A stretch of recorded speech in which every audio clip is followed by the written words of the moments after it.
Factor completely. If a polynomial is prime, state this. The polynomial is 6y squared minus 8y cubed plus 4y to the fourth.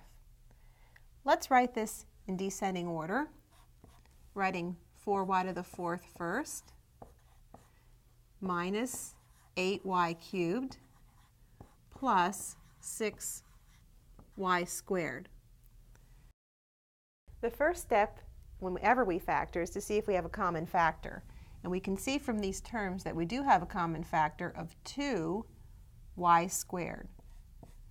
So we write that factor, and then we think each term, what 2y squared times what is that term. In this case, we would have another 2y squared, since this times this is 4y to the fourth, minus 4y, since 2y squared times 4y is 8y cubed, plus 3, since 3 times 2y squared is 6y squared.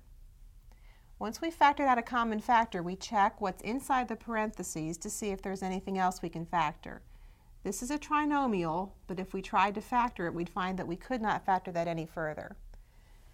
This is the complete factorization of the polynomial, and remember, we can always multiply to check.